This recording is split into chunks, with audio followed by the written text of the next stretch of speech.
안녕하십니까, 안철수입니다. 오늘 저는 국민의당을 대표해서 우리 국민의당이 어떤 미래를 꿈꾸고 있는지, 어떻게 준비하는지 말씀드리고자 합니다.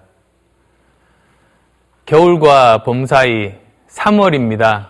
그런데 쌀쌀한 날씨가 마치 겨울 같습니다. 어둠이 스스로 물러가는 법이 없듯이 겨울도 봄이 와야 자리를 내어줍니다. 오늘 저는 우리들 마음에 언제 봄이 올까 이야기하고 싶습니다. 그리고 오늘 저는 앞이 보이지 않는 답답한 현실에 절망하는 젊은이들, 어르신, 그리고 저 같은 50대들에게 미래는 과연 희망일까 말씀드리고 싶습니다. 혹시 영화 졸업 기억하십니까? 보고 또 봐도 좋은 걸작입니다. 젊은이들은 무슨 옛날 영화 이야기인가 하겠지만 말입니다. 졸업하는 주인공 더스틴 호프먼에게 아버지 친구가 조언합니다. 플라스틱이야. 플라스틱이 대세가 될 거야. 라고 말입니다. 맞습니다. 플라스틱은 60년대 이래 50년째 우리 생활을 지배하고 있습니다. 분리수거할 때 한 보따리씩 따로 모아야만 할 만큼 생활 곳곳에 플라스틱이 있습니다. 지금 플라스틱 없는 세상 상상할 수 있으십니까? 아주 작은 변화로 보였던 플라스틱이 어느샌가 우리 생활을 지배하는 것처럼 변화의 순간은 극적으로 다가옵니다. 2016년 오늘 앞으로 인류가 맞이할 엄청난 변화는 누구도 예측하기 어려울 정도입니다. 인류는 미지의 영역으로 진입하고 있다. 올해 초 스위스에서 열린 다보스 포럼에서 한 참석자가 한 말입니다. 올해 주제는 4차 산업혁명이었습니다. 4차 산업혁명은 정보통신기술 융합으로 만들어질 새로운 산업의 혁명을 말합니다. 인공지능 로봇, 사물인터넷, 모바일, 3D 프린터, 무인자동차, 나노바이오 기술 그런 것들을 응용한 새로운 제품들이 우리의 삶을 무척 빠르게 변화시킬 겁니다. 산업과 사회, 통치 시스템은 물론이고 사는 방식까지 혁명적으로 달라질 겁니다. 오늘 저는 이 방송 녹화를 마치면은 제주도에 국제전기차 엑스포에 갑니다. 저는 아무리 바빠도 세계 최첨단 변화 현장은 꼭 가보려고 하는 편입니다. 왜냐하면 바로 그런 곳이 진짜 전쟁터이기 때문입니다. 세계 최고 기업들이 내놓는 최고 기술을 알지 못하면 전쟁에서 이길 수 없습니다. 얼마 전에 가전박람회 CES를 간 것도 같은 이유에서입니다. 여러분, 알파고 그리고 이세돌 구단 대결 보셨죠? 여러분, 어떻게 보셨습니까? 저는 바둑 좋아합니다. 그래서인지 더 손에 땀을 쥐고 봤습니다. 이세돌 구단 응원하셨지요? 저도 열심히 응원했습니다. 그 순간에 이세돌 구단이 그냥 바둑 고수가 아니라 인류의 대표였습니다. 기계와 기술이 인간을 이길 건지 아니면 인간이 그래도 기술을 이길 수 있는지 전 세계가 주목했습니다. 그 대국 보면서 무엇을 느끼셨습니까? 이세돌 구단은 참 담담하게 인류가 진 것이 아니라 제가 진 겁니다 라고 말했습니다. 그렇지만 그 대국은 인류 대표가 첨단 기술과 벌인 한판 승부였습니다. 그 승부에서 저는 전율과 충격을 느꼈습니다. 여러분 어떠셨습니까? 미래가 우리가 생각했던 것보다 훨씬 더 가까이 와 있다는 거 실감하시지 않았습니까? 누군가는 이를 알파고 모멘텀이라고 부르더군요. 그 대국 뒤에 기원 찾는 분들이 많아졌답니다. 알파고, 나랑 한판 붙자 하는 도전자 정신으로요. 어린이들부터 어르신까지 기원 찾는 분들이 늘었다는 보도를 보면서 저는 참 우리나라 대단하다 싶었습니다. 제가 느끼기에 세계에서 알파고 충격을 도전 정신으로 바꾼 나라는 우리나라밖에 없지 않나 싶습니다. 다보스 포럼의 4차 산업혁명도 알파고 충격도 모두 같은 숙제를 안겨줍니다. 바로 내일은 뭘 먹고 살지 하는 질문입니다. 지금 초등학교에 입학한 아이들 절반 이상이 아직 세상에 존재하지 않는 직업을 가지게 될 거라고 합니다. 그냥 하던 대로 그냥 열심히만 해서는 미래를 따라잡을 수는 없다는 이야기입니다. 지금 정신 바짝 차려야 합니다. 이대로 멈추면 미래는 없습니다. 그렇지만 그렇게 암담한 것만은 아닙니다. 알파고랑 한판 붙겠다는 도전정신 가진 우리 국민이라면 우리는 미래를 충분히 준비할 수 있습니다. 그런데 문제는 정치입니다. 원래 문제는 경제이고 문제는 미래인데 이러한 문제를 풀어야 할 정치가 경제와 미래 답을 찾는 것이 아니라 정치인들만을 위한 싸움에서 벗어나지 못하고 있다는 겁니다. 전 세계가 미래를 어떻게 준비해야 할지 골몰하는데 우리 정치는 여전히 과거에 머물러 있고, 아니, 오히려 거꾸로 가고 있습니다. 70년대식 성장론 또는 대안이 약한 분배론으로는 도저히 문제를 풀 수가 없습니다. 그런데 왜 맨날 똑같은 이야기만 하고 있겠습니까? 제가 밖에서 보면서 참 어이없다 싶었는데 들어와 보니 이유를 알겠습니다. 하던 대로 하면 최소한 1등 아니면 2등은 한다는 생각 때문입니다. 좀 더 냉정하게 말씀드리자면 할 줄 아는 게 그것밖에 없어서입니다. 어떤 면에서는 우리 정치는 새로운 생각이나 더 전문적인 능력을 필요로 하지 않습니다. 왠지 아십니까? 여왕과 특정 계파가 지배하는 정당에는 특별한 능력이 아니라 오로지 충성심만 필요하기 때문입니다. 국민을 위한 정치, 국민을 위한 정당이 아니기 때문에, 오로지 한 사람을 위한 정당이기 때문에 충성심 말고는 따질 게 없기 때문입니다. 저는 그 정당들 안의 침묵이 무섭습니다. 아니면 아니라고 말하고 다르면 다르다고 말할 수 있어야 민주주의입니다. 그런데 대한민국은 민주공화국이라고 말했다고, 증세 없는 복지는 허구라고 말했다고, 절대자 앞에서 비판의 목소리를 냈다고 가차없이 찍어내는 그런 정당, 미래가 없습니다.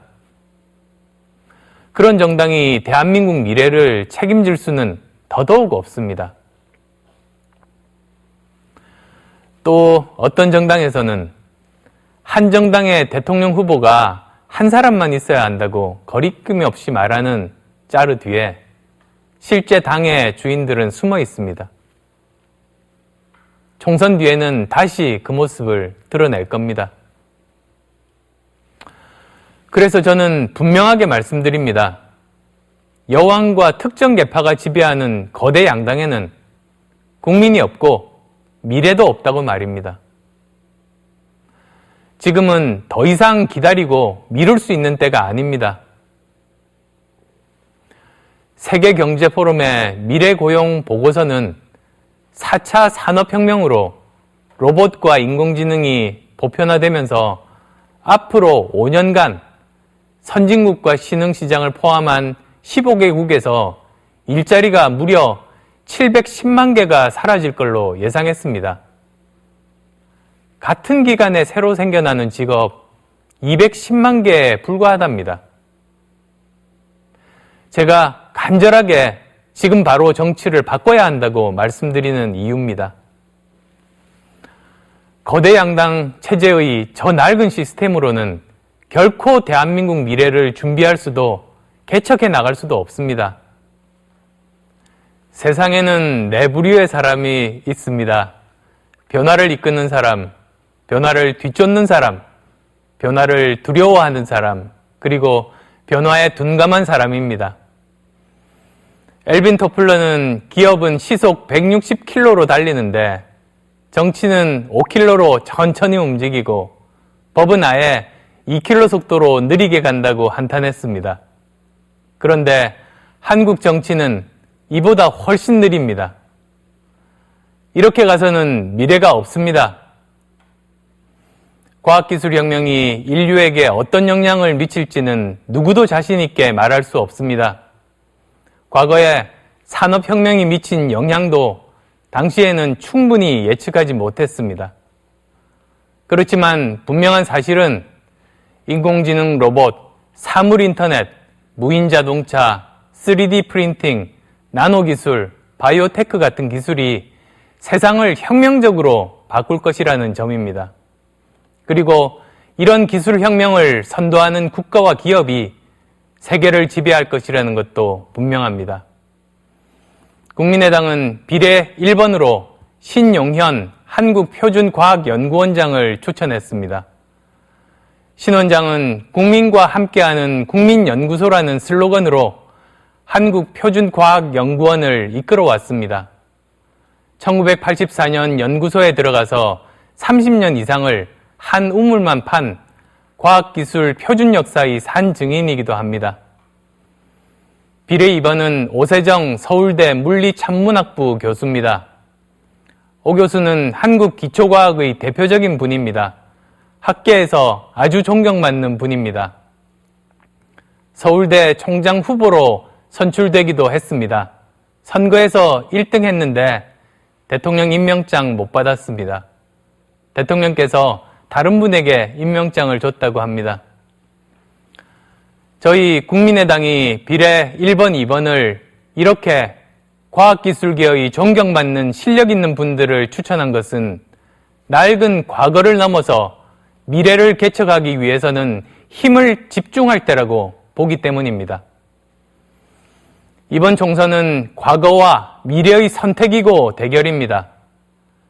낡은 과거의 세력을 선택할 것인가, 미래를 준비할 새로운 세력을 선택할 것인가의 싸움입니다.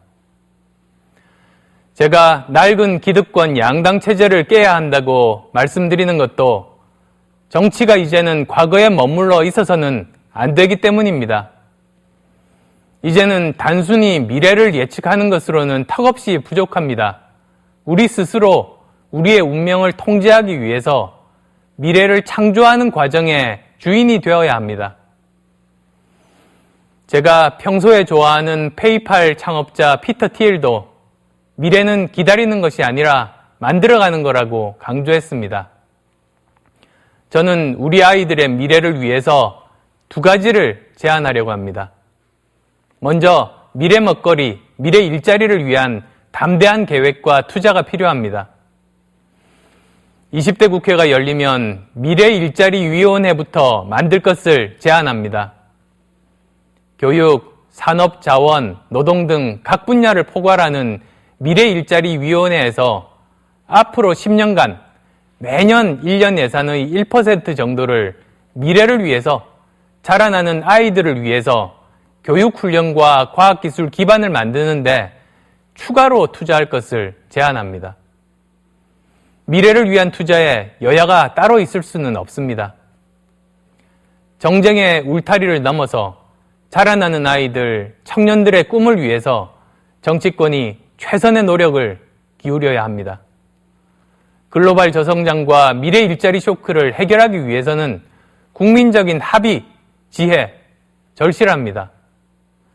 건물만 짓는 형식적인 창조 경제를 넘어서 기술과 문화의 융합이 일어나는 4차 산업혁명에 대한민국이 앞장서야 합니다.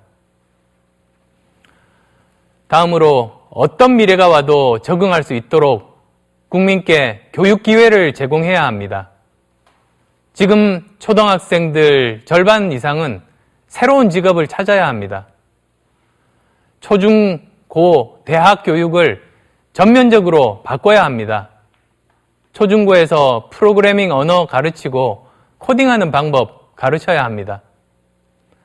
새로운 디지털 세대들이 자신이 원하는 프로그램 직접 만들 수 있어야 합니다. 국민의당이 원내 교섭단체가 되면 가장 먼저 할 일은 교육혁명입니다. 우리의 교육열 남다릅니다. 높은 교육열 덕분에 충분히 준비된 수많은 젊은이들이 있습니다. 그렇지만 일자리는 없습니다. 이러한 교육과 일자리의 미스매치 더 이상 방치할 수 없습니다. 산업화 시대에는 산업화 시대의 교육이, 정보화 시대에는 정보화 시대의 교육이 필요합니다. 그렇지만 지금 앞으로 20년간 과학기술 발전이 지금 존재하는 일자리를 사라지게 만드는 급격한 변화의 시대입니다. 교육이 혁명적으로 변화하지 않으면 아무리 허리띠를 졸라매고 자식들 교육시켜도 사회에 나가서는 입사원서만 쓰는 악순환에 빠지게 됩니다. 변화에 적응할 수 있는 기본을 가르치는 것, 그것이 교육혁명의 시작이 되어야 합니다. 학생들만 대상으로 하는 게 아닙니다. 실제로 한국은 학생 시절에는 학습 능력이 뛰어나지만 50대만 돼도 거의 꼴찌 수준으로 떨어집니다. 엘빈 토플러가 65세 이상은 재교육 시켜야 한다고 말했습니다. 그렇지만 저는 40세 이상을 어떻게 재교육 시키느냐가 우리나라의 운명을 가를 수도 있다고 생각합니다. 빠르게 변화하는 사회에서 점점 더 적응하기 힘든 중장년층을 재교육하는데 국가가 투자할 것을 합의합시다. 국민의당은 미래를 위해서 태어난 당입니다. 과학기술자들을 비례대표 1번, 2번에 모신 이유도 그것입니다. 미래학자 토머스 프레이는 미래의 주인이 되고자 한다면 마치 근처 산깃을 광산 주인이라도 된 것처럼 적극적으로 답사하고 발굴해야 한다고 했습니다. 알파고가 우리에게 증명했듯이 미래는 이미 우리 주위에 와 있습니다. 미래를 도전적으로 열어가려면 먼저 미래를 생각해야 합니다. 미래에 대한 불확실성을 없애는 가장 좋은 방법은 미래를 창조하는 겁니다. 그렇지 않으면 순식간에 뒤처질 수밖에 없습니다. 이번 선거가 그 어느 때보다도 우리에게 중요한 이유입니다. 기호 1번과 2번에겐 이미 많은 기회가 있었습니다. 국민들께서 많은 기회를 주셨습니다. 이대로 멈춰서는 미래가 없습니다. 국민의당은 제2의 과학기술혁명, 교육혁명, 그리고 창업혁명을 주도하겠습니다. 국민 여러분, 미래를 위한 선택을 해주시기 바랍니다. 고맙습니다.